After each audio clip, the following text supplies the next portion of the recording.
Dear students, my name is Disha Siwach and welcome to mission online classes. आज का हमारा life process chapter का 15th lecture है।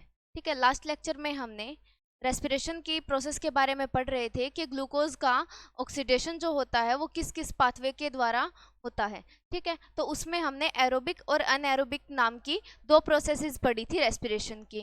ठीक है, एरोबिक रेस्पिरेशन वो थी जिसके अंदर हम ग्लूकोज के ऑक्सीडेशन के लिए किसका यूज़ करते हैं, ग्लूकोज के ऑक्सीडेशन के लिए हम ऑक्सीजन का यूज़ करते हैं और ग्लूकोज का ब्रेकडाउन हो जाता है। ठीक है, और उससे एनर्जी निकलती है जिसको हम अलग अलग हमारी प्रोसेसेस को, एक्टिविटीज़ को करने के लिए यूज़ करते हैं। इसी तरीके से हमने एक और तरीके का रेस्पिरेशन पढ़ा था जो कि था अनएरोबिक रेस्पिरेशन। अनएरोबिक रेस्पिरेशन के अंदर भी क्या हो रहा था, ग्लूकोज का ब्रेकडाउन तो हो रहा था, लेकिन वो जो ग्लूकोज का ब्रेकडाउन हो रहा था वो किसकी हेल्प से हो रहा था, वो अपने आप ही साइटोप्लाज्म के अंदर पाइरूवेट के अंदर कन्वर्ट हो करके, ठीक है, उसके बाद उसका ऑक्सीजन के प्रेजेंस में ब्रेकडाउन नहीं हो रहा था। ठीक है, तो ऐसा रेस्पिरेशन जिसके अंदर हमें ग्लूकोज के ब्रेकडाउन के लिए ऑक्सीजन की ज़रूरत पड़े, उसको तो हमने क्या बोल दिया था, उसको तो हमने बोल दिया था एरोबिक रेस्पिरेशन। और ऐसी प्रोसेस जिसके अंदर ग्लूकोज के ब्रेकडाउन के लिए हमें ऑक्सीजन की ज़रूरत ना पड़े, उसको हमने बोल दिया था अनएरोबिक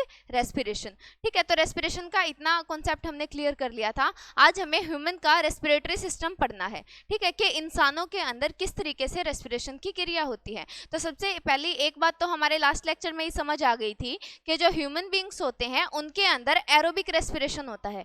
मतलब हमारी बॉडी के अंदर जो हमने खाना खाया है उसको जो सिंपल मॉलिक्यूल्स में कन्वर्ट करके जो हमने सेल तक पहुंचाया है, उसके अंदर ग्लूकोज भी है। अब उस ग्लूकोज का क्या करना है, हमें ब्रेक डाउन करना है ताकि हमें एनर्जी मिल सके। ठीक है, ताकि हमें एनर्जी मिल सके।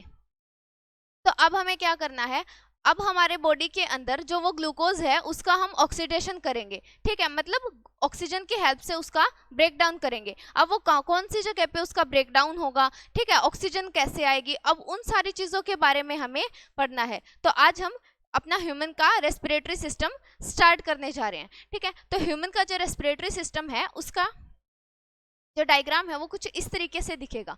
ठीक है, क्योंकि इसके लिए हमने देखो डाइजेशन की प्रोसेस में हम ये तो देख ही चुके हैं कि हमारी जो बॉडी की सेल्स हैं उसके अंदर जो सिंपल फूड पार्टिकल्स हैं वो किस तरीके से, ग्लूकोज है या फिर अमाइनो एसिड है, वो किस तरीके से सेल में एंटर कर चुके थे स्मॉल इंटेस्टाइन के थ्रू। ठीक है, अब हमें क्या, किस चीज़ की रिक्वायरमेंट है, अब हमें रिक्वायरमेंट है कि हम ऑक्सीजन को लेके जाएं और उस ग्लूकोज का जो कि सेल के अंदर है उसका हम क्या कर दें, ब्रेक डाउन कर दें। ठीक है, तो अब वो ऑक्सीजन हमारी बॉडी के अंदर किस तरीके से आएगी, हमें वो चीज़ देखनी है। ठीक है, अच्छा, तो ये है हमारा पूरा रेस्पिरेटरी सिस्टम का डायग्राम। यहाँ से आपको समझ में आएगा नहीं, तो इसलिए मैं क्या करती हूँ, मैं खुद से एक बार ड्रॉ कर देती हूँ। तो देखो, ठीक है,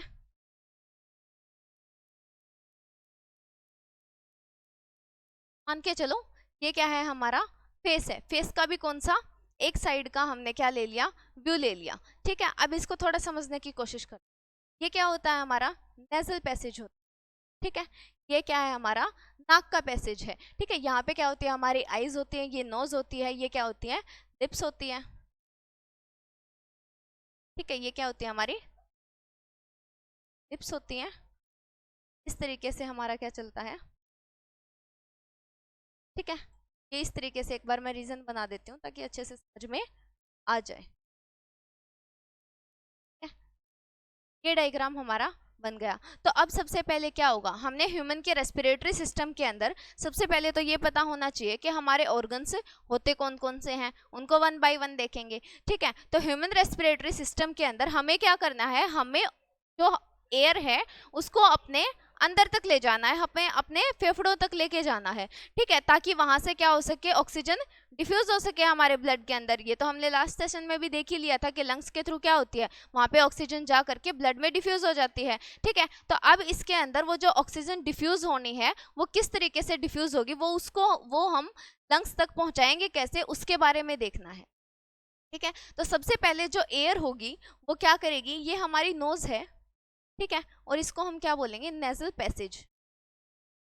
पैसेज, ये क्या है हमारा नेजल पैसेज। तो उससे भी पहले एक चीज आती है जहां से हमारी एंट्री होती है एयर की, ठीक है, जहां से हमारी नाक के अंदर एयर की एंट्री होती है, हम उस पार्ट को क्या बोलते हैं, उस पार्ट को हम बोलते हैं नॉस्ट्रिल्स,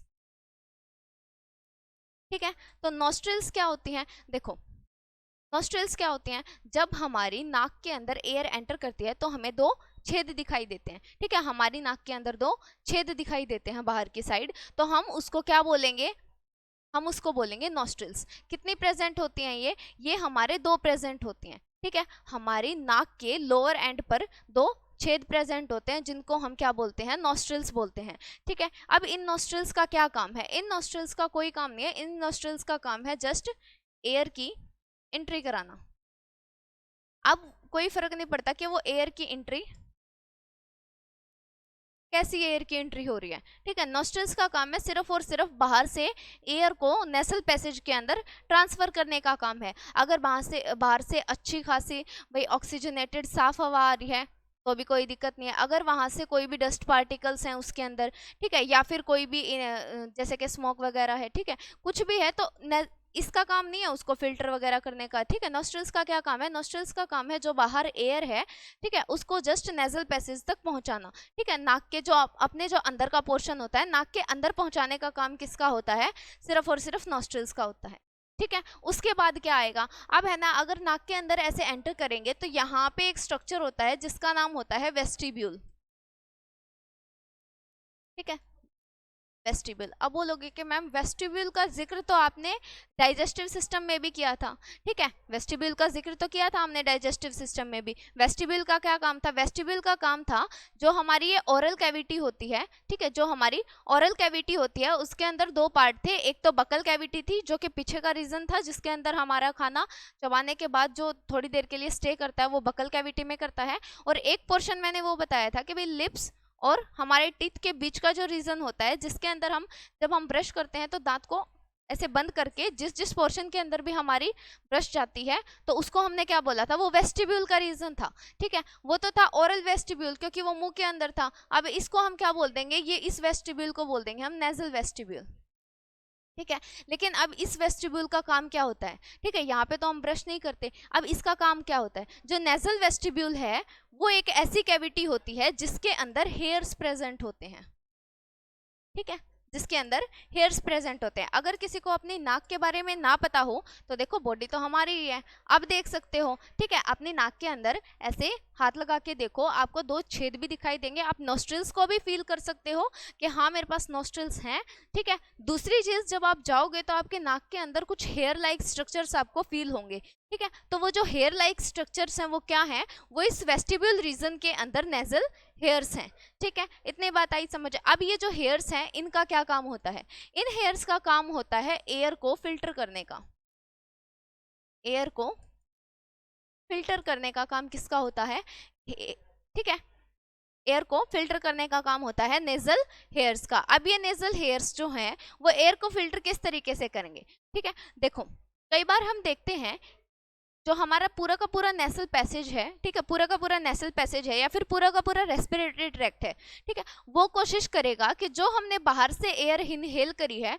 वो हम प्योर से प्योर इनहेल करें, ठीक है, लेकिन ये चीज़ तो पॉसिबल है नहीं क्योंकि इन्वायरमेंट के अंदर बहुत ज़्यादा पोल्यूशन है, ठीक है। तो हमारा जो पूरा का पूरा रेस्पिरेटरी सिस्टम है वो क्या कोशिश करेगा कि जो भी एयर अगर बाहर से कॉन्टेमिनेटेड एयर आ रही है, मतलब जो साफ नहीं है, जिसके अंदर डस्ट पार्टिकल्स हैं या फिर कोई पैथोजेंस हैं, ठीक है, या तो उनको किल करने की कोशिश करेगा या बाहर ही कहीं ट्रैप करने की कोशिश करेगा, क्योंकि जो हमारी एल्वियोली होती हैं, ठीक है, क्योंकि जो हमारी लंग्स होती हैं, ठीक है, लंग्स से ही याद रखो, क्योंकि जो हमारी लंग्स होती है वो बहुत ही डेलिकेट स्ट्रक्चर्स हैं, वो बहुत ही नाजुक स्ट्रक्चर हैं, अगर वहाँ पे कोई भी ऐसे इन्फेक्शन करने वाली चीज़ें अगर गई तो हमारे लंग्स खराब हो सकते हैं, ठीक है, उससे हमें बहुत तरीके की डिजीज हो सकती हैं। तो उनसे बचाने के लिए जो पूरा का पूरा रेस्पिरेटरी ट्रैक्ट है, ठीक है, पूरा का पूरा वो रास्ता जिसके थ्रू क्या होगी ये एयर लंग्स तक पहुंचेगी, वो पूरा का पूरा रास्ता क्या कोशिश करेगा, वो ये कोशिश करेगा कि हमारे जो सांस ली है, जो हमने एयर ली है अंदर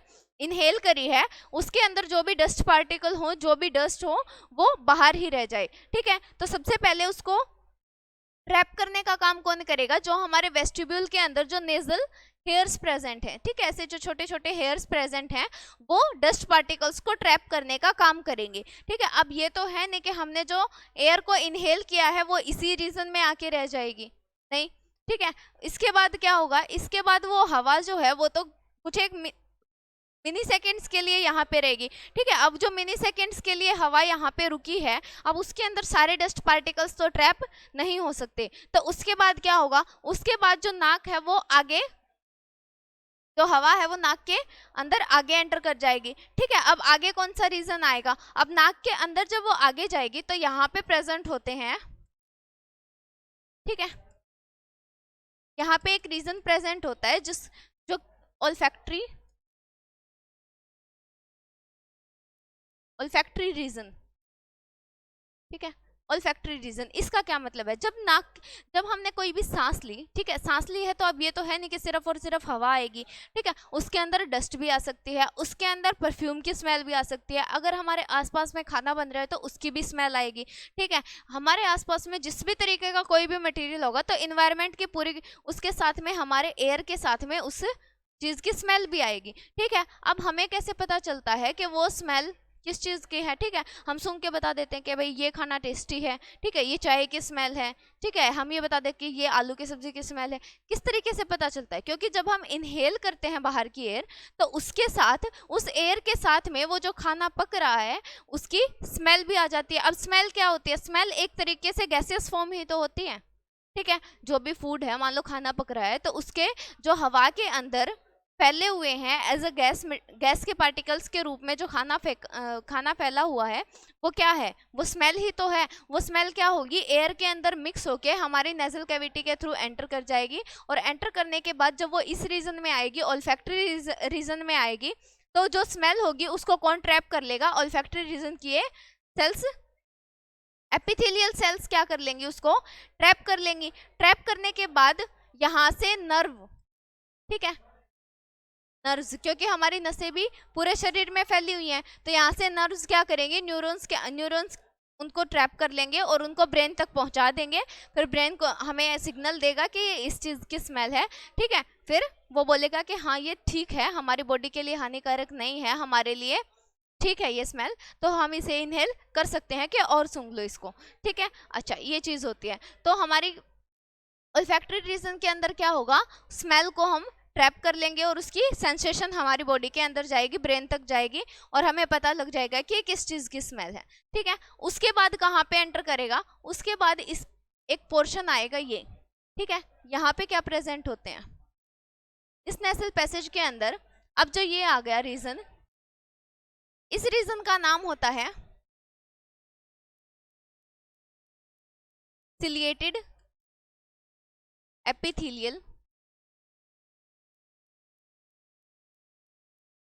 सिलिएटेड एपिथेलियल सेल्स बोल दो या फिर टिश्यू बोल दो, ठीक है, ये प्रेजेंट होता है। अब इसका काम क्या होता है, अगर मैंने वर्ड बोल दिया सिलिएटेड, इसका मतलब क्या है, यहाँ पे सिलिया प्रेजेंट है, और सिलिया क्या होते हैं, सिलिया छोटे छोटे हेयर लाइक स्ट्रक्चर्स होते हैं, लेकिन ये हेयर्स नहीं होते, ठीक है। सिलिया क्या होते हैं, हमारी मसल्स के बने हुए ऐसे स्ट्रक्चर्स होते हैं जो कि हमारे जैसे कि फिंगर लाइक प्रोजेक्शंस लगा लो, ये मसल्स की मान लो एक्सटेंशन है, तो ये क्या करेंगी, इस तरीके से इस टिश्यू पे लगी हुई होती हैं, ठीक है। अब इनका काम क्या होता है, जो सिलिएटेड एपिथेलियल टिश्यू होता है, ठीक है, इसके अंदर यहाँ पे गोबलेट सेल्स भी प्रेजेंट होती हैं, ठीक है। अब टिश्यू बनाया तो किसी न किसी सेल्स से बना हुआ होगा, ठीक है। अब ये जो सिलिएटेड एपिथेलियल टिश्यू है, इसके अंदर दो चीज प्रेजेंट है, क्या क्या चीज प्रेजेंट है, एक तो सिलिया प्रेजेंट है, ठीक है, इसका काम क्या होगा, और ये जो सेल्स हैं ये कौन सी सेल्स होते हैं, गोबलेट सेल्स होते हैं,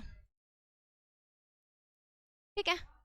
कौन सी सेल्स प्रेजेंट होती हैं, गोबलेट सेल्स प्रेजेंट होती हैं। देखो, अब ये जो गोबलेट सेल्स हैं इनका तो काम होता है म्यूकस की सिक्रीशन करना, गोबलेट सेल्स बोल दो या फिर म्यूकस सेल्स बोल दो, बात एक ही है, ठीक है। तो अब जो ये रीजन आ गया हमारा नाक का, यहाँ पे कौन प्रेजेंट है, हमारे गोबलेट सेल्स प्रेजेंट हैं।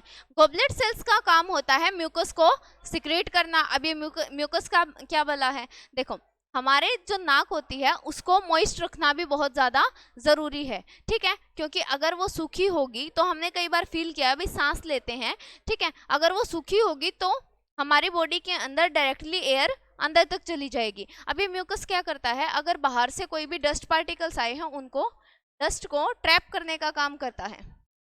ठीक है, डस्ट को ट्रैप करने का काम कौन करेगा, ये म्यूकस करेगा। ठीक है, म्यूकस ने क्या कर दिया, पूरी नाक को ऐसे म्यूकस को सिक्रीट करके, गोबलेट सेल्स ने म्यूकस को सिक्रीट किया और म्यूकस ने पूरी नाक में फैल करके क्या कर दिया, हमारे मॉइस्ट कर दी नाक। ठीक है, और वो मॉइस्ट नाक क्या करेगी, अब वहां से ट्रैप होने लग जाएगी क्या, हमारी जो डस्ट पार्टिकल्स हैं वो। ठीक है, डस्ट पार्टिकल्स ट्रैप कर लिए किसने, म्यूकस ने। अब एक बात बताओ, म्यूकस ने अगर डस्ट पार्टिकल ट्रैप किए हैं तो हमारे रेस्पिरेटरी सिस्टम का क्या काम था, हमारे रेस्पिरेटरी ट्रैक्ट का ये काम है कि हमारी बॉडी के अंदर जितनी हो सकती है उतनी फिल्टर होके, उतने साफ होके हवा अंदर जाए। ठीक है, अब ये जो ट्रैप करी है तो एक तरीके से गंदगी हो गई हमारे लिए। ठीक है, ट्रैप इसीलिए तो करी है क्योंकि ये गंदगी थी, अदरवाइज तो ये आगे मूव ऑन करती रहती।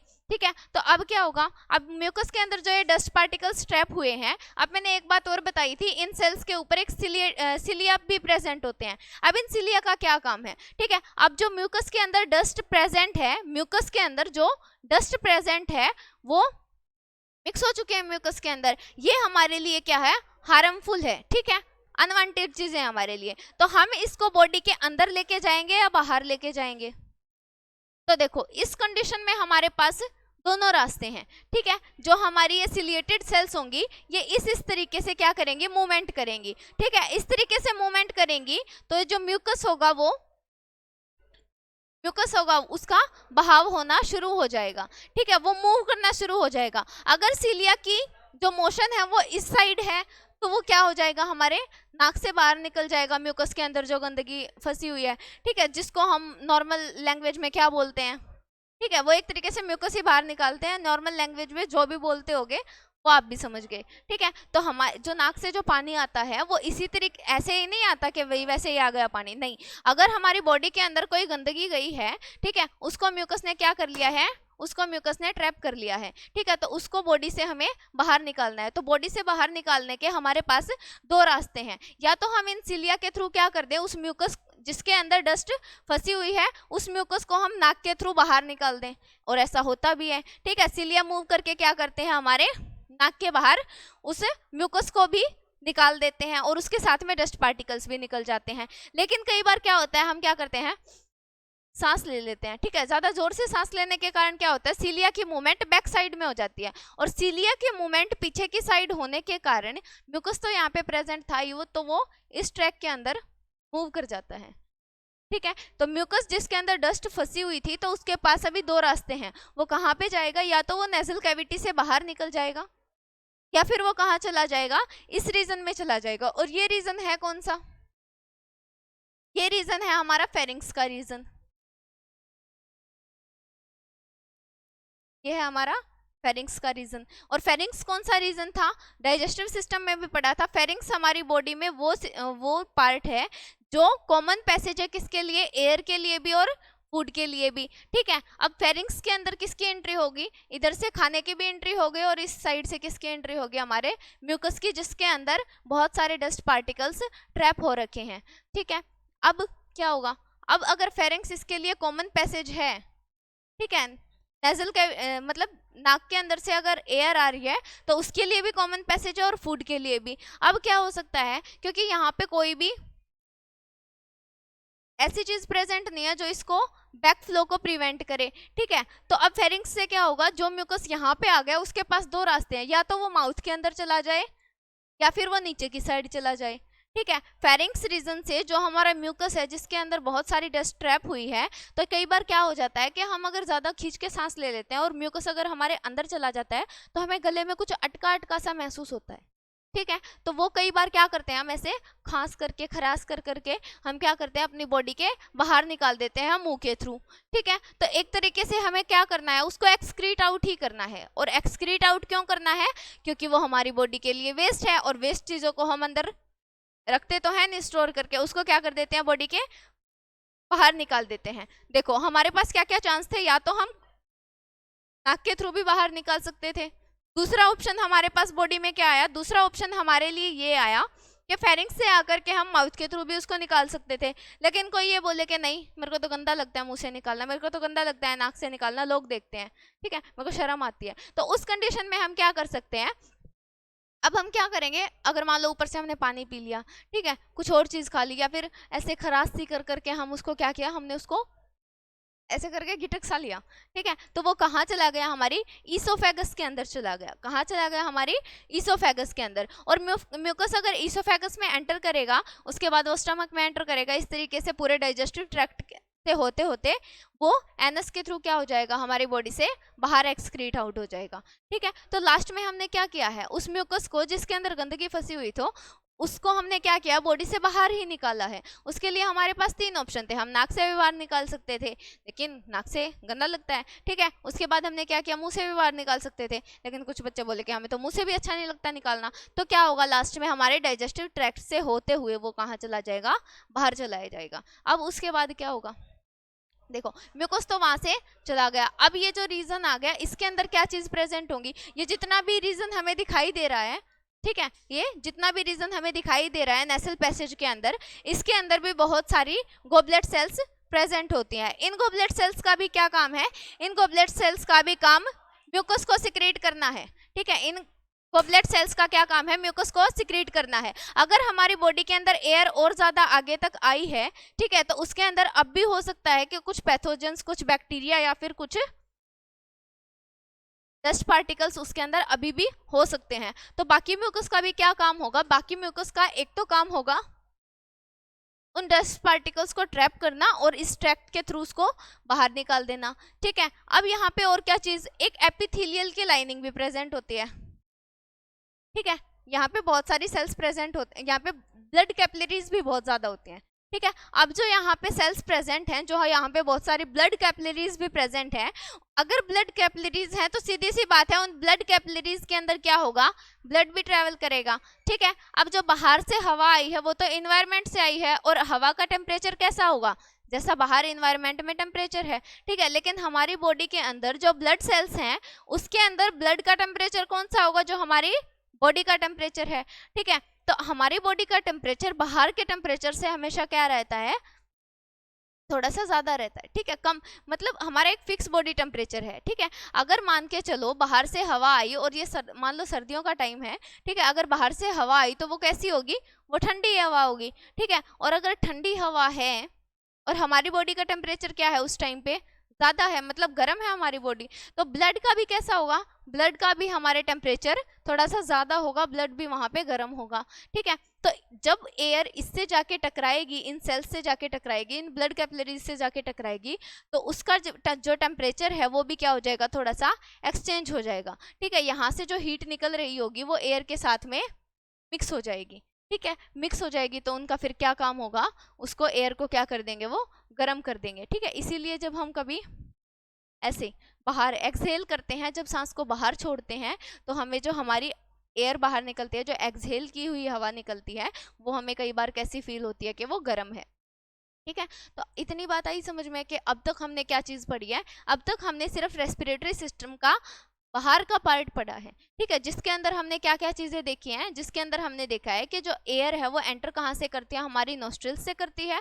और नोस्ट्रिल्स हमारी बॉडी के अंदर सिर्फ 2 होती हैं, ठीक है। अच्छा, उसके बाद जो हाँ, हमारी जो नोस्ट्रिल्स होती हैं वो किसके द्वारा, एक बीच में एक क्या होती है, हमारी कार्टिलेजियस एक बोन टाइप, बोन तो नहीं होती है, एक बहुत ही मतलब सॉफ्ट बोन सी होती है, ठीक है, उसके थ्रू क्या होती है, हमारी दोनों नोस्ट्रिल्स जो होती हैं वो सेपरेट होती हैं। उसके बाद जो नाक के अंदर जो फर्स्ट रीजन आता है वो हमारा वेस्टिब्यूल का रीजन आता है, ठीक है। वेस्टिब्यूल क्या होता है, वेस्टिब्यूल नाक के अंदर, नेजल वेस्टिब्यूल एक ऐसा पार्ट होता है जिसके अंदर हेयर्स प्रेजेंट होते हैं, ठीक है। और उन हेयर्स का क्या काम है, उन हेयर्स का काम है हमारी बॉडी के अंदर जो हवा एंटर कर रही है, जो हमने इनहेल करी है, ठीक है, उसके अंदर अगर कोई डस्ट पार्टिकल्स हैं तो उन एयर को फिल्टर कर दे वो, ठीक है, ये काम होता है। उसके बाद जब एयर और भी ज्यादा आगे एंटर करेगी तो हमने देखा था कि वहां पे ऑल्फैक्टरी रीजन है, ठीक है, एपिथेलियल की लाइनिंग है। एपिथेलियल वर्ड जहाँ पे यूज करते हैं इसका मतलब होता है आउटर लेयर, ठीक है। हमारी बॉडी में जो बाहर की साइड में दिखाई दे रही है उस पहली लेयर को हम क्या बोलेंगे, एपिथेलियल की लेयर, ठीक है। तो ऑल्फैक्टरी जो रीजन होता है उसके अंदर क्या होगा, जो हमने स्मेल की है, ठीक है, जो हवा अंदर गई है, अगर उसके अंदर कोई भी मतलब स्मेल है, परफ्यूम की स्मेल है, या फिर किसी अच्छी चीज की स्मेल है, या किसी बुरी चीज की स्मेल है, तो स्मेल को कौन सेंस करेगा? यहाँ पे जो सेल्स प्रेजेंट होंगी वो सेल्स उसको ट्रैप कर लेंगी। ठीक है, उसके बाद न्यूरॉन्स के थ्रू क्या हो जाएगा, वो मैसेज ब्रेन तक जाएगा, और ब्रेन से फिर क्या होगा, वो मैसेज दोबारा से हमारे उसी बॉडी पार्ट के अंदर आ जाएगा, और वो हमें ये गाइड करेगा कि ये स्मेल हमें अंदर लेनी चाहिए या नहीं लेनी चाहिए। अगर बॉडी के लिए हार्मफुल होगी तो हम क्या करेंगे, उस चीज से दूर हट जाएंगे। ठीक है, कई बार देखा है ना, अगर मान लो बहुत ज्यादा गर्म चीज है, हम उसको स्मेल करने की कोशिश करते हैं, तो अचानक से उसके दूर हटते हैं। क्यों? क्यों इसलिए हटते हैं क्योंकि उसका टेम्परेचर बहुत ज्यादा होता है और हमारी बॉडी के लिए थोड़ा सा हार्मफुल होता है। ठीक है, तो हमारी बॉडी क्या करती है, बहुत जल्दी सिग्नल कर देती है कि क्या चीज हमारे लिए ठीक है क्या नहीं है। उसके बाद जो हमारी हवा एंटर करेगी, उसके बाद कौन सा रीजन आ जाएगा, उसके बाद वो रीजन आ जाएगा जिसको हम बोलते हैं सिलिएटेड एपिथेलियल रीजन बोलते हैं। ठीक है, अब सिलिएटेड है, इसका मतलब यहाँ पे सीलियाज प्रेजेंट होंगे। ठीक है, सीलिया क्या होते हैं, ऐसे धागेनुमा स्ट्रक्चर्स होते हैं। ठीक है, जो कि मोशन करवाते हैं। अब मोशन किसका करवाएंगे, यहाँ पे प्रेजेंट होती है गॉबलेट सेल्स भी। ठीक है, गॉबलेट सेल्स का काम होता है म्यूकस की सिक्रेशन करना। अब ये जो म्यूकस है, इसकी सिक्रेशन क्यों कर रहा है, ये म्यूकस है क्या चीज? म्यूकस हमने बता दिया था, ये जो म्यूकस है वो एक चिपचिपा सब्सटेंस होता है, जिसका काम होता है अगर कोई भी डस्ट हमारी इसके साथ में आई है तो उस डस्ट को ट्रैप करने का काम होता है। ठीक है, तो इस तरीके से हमारे नेसल पैसेज को, हाँ और एक चीज देखो, ये जो सीलिया प्रेजेंट है, ये मोशन क्यों करवाते हैं म्यूकस का? क्योंकि चाहे ये अंदर की साइड में म्यूकस को ट्रांसफर करें, चाहे ये बाहर की साइड में म्यूकस को सिक्रेट आउट करवा दें। ठीक है, ये ऐसा इसलिए है क्योंकि हमारा जो नेसल पैसेज है, जो हमारा नेसल पैसेज है, वो बिल्कुल क्लियर रहना चाहिए, हवा के अंदर जाने के लिए भी और हवा के बाहर जाने के लिए भी। सबसे इंपॉर्टेंट चीज क्या है कि जो हमारा नेसल पैसेज है वो बिल्कुल क्लियर होना चाहिए। ठीक है, तो उसके लिए जो सीलिया है वो बार बार मूवमेंट करते हैं, या तो फॉरवर्ड मूवमेंट करेंगे या बैकवर्ड। अगर फॉरवर्ड मूवमेंट करेंगे, जो म्यूकस है वो हमारी जो नॉस्ट्रल्स होते हैं उसके थ्रू वो बाहर निकल जाएगा। अगर मान लो ये बैकवर्ड मूवमेंट करते हैं तो दो कंडीशन आएंगी, या तो जो म्यूकस है जिसके अंदर डस्ट ट्रैप हुई है, या तो वो हमारे माउथ के थ्रू बाहर निकल जाए, या फिर हमारे इसोफेगस के थ्रू वो डाइजेस्टिव ट्रैक्ट से होकर के एनस के थ्रू बाहर निकल जाए। ठीक है, अच्छा इतना हो गया। उसके बाद ये जो एंटर कर जाएगा वो किसके अंदर एंटर करेगा, देखो फेरिंग्स के बाद एक रीजन आता है। ठीक है, फेरिंग्स क्या था, फेरिंग्स एक कॉमन पैसेज था, किसके लिए, एयर के लिए भी और फूड के लिए भी। ठीक है, अब यहाँ से दो चीजें डिवाइड हो जाएंगी। ठीक है, अब ये जो फेरिंग्स है वो कॉमन पैसेज है फूड एंड एयर के लिए। अब यहाँ से दो रास्ते खुलेंगे, कौन कौन से, एक तो इसोफेगस, एक तो इसोफेगस का रीजन खुल जाएगा जिसको हम बोलते हैं फूड पाइप, और दूसरी क्या होगी, हमारी विंड पाइप। डाइजेस्टिव सिस्टम हम पढ़ चुके हैं, तो इसोफेगस का तो जिक्र करने की जरूरत है नहीं। तो अब हम किसकी स्टडी करेंगे, रेस्पिरेटरी सिस्टम को डिस्कस कर रहे हैं, तो विंड पाइप का। ठीक है, तो अब जो एयर होगी वो किसके अंदर एंट्री करेगी, वो करेगी विंड पाइप के अंदर। ठीक है, जैसे ही वो विंड पाइप के अंदर एंट्री करेगी, वहां पे एक स्ट्रक्चर प्रेजेंट होता है, एपिग्लोटिस। ठीक है, एपिग्लोटिस क्या है, एपिग्लोटिस एक तरीके की एक मस्क्यूलर सी ओपनिंग होती है, जैसे कि मान के चलो ये है। ठीक है, ये मान लो एक पीछे फूड पाइप है और आगे विंड पाइप है। यहाँ पे एक एपिग्लोटिस नाम का इस तरीके से स्ट्रक्चर प्रेजेंट होता है। जिस टाइम पे हवा अंदर आनी होती है उस टाइम पे एपिग्लोटिस ओपन हो जाता है, ऊपर की साइड में मूवमेंट करता है। ठीक है, और जिस टाइम पे फूड पार्टिकल्स, क्योंकि ये कॉमन पैसेज है ना एयर के लिए भी और फूड के लिए भी, जिस टाइम पे हम खाना खाएंगे, फूड को अंदर लेके जाएंगे, उस टाइम पे एपिग्लोटिस बंद हो जाएगा, क्योंकि हम नहीं चाहते कि हमारी जो फूड पाइप है, रेस्पिरेटरी ट्रैक्ट है, उसके अंदर कोई भी फूड का पार्टिकल एंटर करे। ठीक है, क्योंकि अगर विंड पाइप के अंदर, या फिर हम बोले कि हमारे रेस्पिरेटरी ट्रैक्ट के अंदर अगर फूड पार्टिकल आ जाता है, ठीक है, तो वो इसके अंदर ब्लॉकेज बना सकता है, जिसके कारण हमारी ऑक्सीजन है और जो कार्बन डाइऑक्साइड है उसका इनहेलेशन और एक्सेलेशन नहीं हो पाएगा। ठीक है, तो इस तरीके से हमारे यहाँ पे क्या प्रेजेंट होता है, एक एपिग्लोटिस नाम का स्ट्रक्चर प्रेजेंट होता है। ठीक है, वहां से फिर फूड किसके अंदर एंटर कर जाता है, वहां से फूड तो एंटर कर जाएगा अपने इसोफेगस के अंदर, और जो हवा आएगी वो कहाँ पे चली जाएगी, जो एयर है वो हमारे एपिग्लोटिस से होती हुई फिर इस विंड पाइप में चली जाएगी। ठीक है, अब इनका नाम क्या होता है।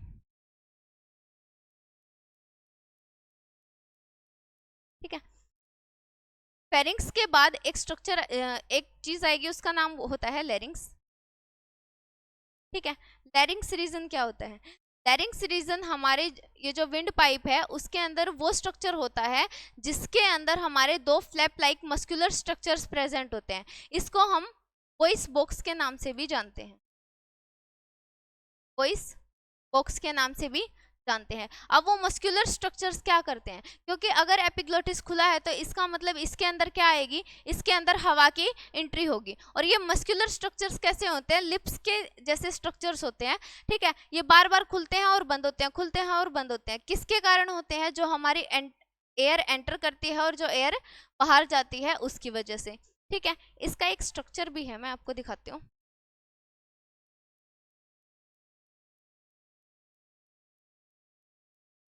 देखो इस तरीके से है, ठीक है। जो हमारी विंड पाइप थी वो आगे जाके किसके अंदर, ट्रैकिया के अंदर चली गई थी, क्योंकि ट्रैकिया क्या था, ट्रैकिया वो पूरी की पूरी लाइन है जो किससे जुड़ेगी, हमें जो हमें लंग्स के साथ में जोड़ने का काम करेगी, ठीक है। बाद में जाके लंग्स से जोड़ने का काम करेगी। अब उसके अंदर ही एक स्ट्रक्चर होती है इस तरीके से। ये तो कौन सी स्ट्रक्चर होगी? एपिग्लोटिस, जो कि ओपन होगी और क्लोज होगी। किसके लिए? जो हमारी एयर की एंट्री होनी है और एग्जिट होनी है, ठीक है। जो इनहेलेशन होना है और एक्सेलेशन होना है उसके लिए एपिग्लोटिस अपना फंक्शन करती रहेगी, ओपन हो जाएगी, क्लोज हो जाएगी, ओपन हो जाएगी, क्लोज हो जाएगी, ठीक है। उसके बाद यहाँ पे ये जो लिप्स लाइक स्ट्रक्चर हमें दिखाई दे रहे हैं, ये क्या करेंगे, जिस टाइम पे हमारी एयर बाहर निकलती है, ठीक है, लंग्स से एयर इस साइड से जब बाहर निकलेगी तो ये अपनी मूवमेंट करेंगे, ठीक है, इस तरीके से फड़फड़ाएंगे। इनकी मूवमेंट के कारण क्या होगी, हमारी वॉइस जनरेट होगी, ठीक है। हम जब सांस लेते हैं उस टाइम पे हमारी आवाज नहीं निकलती। अगर मैं अभी बोल रही हूँ तो मेरी आवाज किस टाइम पे निकल रही है, जब मैं एक्सहेल कर रही हूँ, ठीक है। मेरे लंग्स की जो एयर है, ठीक है, वो जब शरीर से बाहर निकल रही है उस टाइम पे वो इस ट्रैक से होकर के आ रही है, ठीक है। और वो हवा ऐसे निकलती निकलती जब इनसे टकराएगी तो जब इनकी मूवमेंट जो होगी ना, उसके कारण क्या चीज प्रोड्यूस होगी, उसके कारण मेरी वॉइस प्रोड्यूस होगी, ठीक है। ये चीज प्रेजेंट होगी। तो इसको हम क्या बोलते हैं, इस पोर्शन का नाम होता है लैरिंक्स। इसको वॉइस बॉक्स भी बोलते हैं। वॉइस बॉक्स किस वजह से बोला, क्योंकि यहाँ से वॉइस प्रोड्यूस हो रही थी, ठीक है। ये जो लिप्स लाइक स्ट्रक्चर्स थे, जो मस्कुलर स्ट्रक्चर्स थे, इनकी मूवमेंट के कारण हमारी आवाज उत्पन्न हो रही थी, इसकी वजह से हमने इसको वॉइस बॉक्स बोला, ठीक है। अब वॉइस बॉक्स जो होता है हमारा, जो फ्लैप लाइक स्ट्रक्चर्स होती हैं, ये हमारी एक प्यूबर्टी की एज से पहले तो क्या होती हैं, सबकी सेम होती है, ठीक है। गर्ल्स की भी सेम होती है और बॉयज की भी इनकी थिकनिंग सेम रहती है। लेकिन जिस टाइम पे पबर्टी का टाइम आता है 12 to 13 ईयर्स, उस टाइम पे क्या होता है, जो गर्ल्स होती हैं उनका साइज तो इनका नॉर्मल रहता है, लेकिन बॉयज के अंदर क्या हो जाता है, इनकी थिकनिंग बढ़ जाती है, ठीक है। थिकनिंग बढ़ने के कारण क्या होगा, इनकी मूवमेंट थोड़ी सी अलग तरीके से होगी, जिसके कारण उनकी वॉइस थोड़ी सी हार्ड हो जाती है, ठीक है। तो ये पोर्शन आ गया। उसके पहले अच्छे से दिखाई देगा, देखो ये ट्रैकिया का रीजन है, ठीक है। अब जो हमारा रेस्पिरेटरी ट्रैक्ट है और डाइजेस्टिव ट्रैक्ट है, ठीक है, वो कहाँ पे प्रेजेंट होगा, जो हमारा रेस्पिरेटरी ट्रैक्ट है वो हमारा फ्रंट साइड में प्रेजेंट होता है, और जो इसोफेगस है वो हमारे बैक साइड में, ठीक है। अब देखो अगर साइड व्यू देखें तो पहले क्या आई, ऐसे कार्टिलेजियस रिंग्स सी बनी हुई है, ठीक है। कहाँ पे प्रेजेंट है, ये ट्रैकिया के ऊपर प्रेजेंट है, ठीक है। उसके बाद हम देखते हैं कि हमारे है ना ऐसे रिब केज भी बना हुआ है। उस रिब केज के जस्ट नीचे कौन सा प्रेजेंट है, उसके जस्ट नीचे हमारी लंग्स प्रेजेंट होती है, ठीक है। और उसके भी बैक साइड में कौन प्रेजेंट होती है, हमारी इसोफेगस। तो पीछे से हमारी बॉडी के पीछे से तो क्या चलता रहता है, डाइजेस्टिव सिस्टम, और यहाँ पे हमारी चेस्ट कैविटी में ऊपर की साइड क्या रहता है, हमारा रेस्पिरेटरी ट्रैक्ट, ठीक है। तो जो हमारी लंग्स वगैरह होती हैं हमारे चेस्ट के पोर्शन में ही रहती हैं, ठीक है। और वो भी किस साइड, ऊपर की साइड या फिर बैक साइड, ऊपर की साइड प्रेजेंट होंगी, ठीक है। अच्छा, अब ये जो पोर्शन है यहाँ पे क्या हो गया, जो हमारा का पूरा फेरिंग्स के बाद जो लैरिंग्स का रीजन आया था, ट्रैकिया का रीजन आया था, पूरी की पूरी ट्रैकिया जो होती है हमारी इन रिंग लाइक स्ट्रक्चर से, जो कार्टिलेजियस रिंग बोलते हैं, कार्टिलेजियस रिंग्स से क्या होती है, कवर होती है। और जो ये कार्टिलेजियस रिंग होती हैं ये शी शेप्ड होती हैं, ठीक है। शी शेप्ड कार्टिलेजियस रिंग से हमारी जो पूरा का पूरा ट्रैकिया है वो क्या होता है, कवर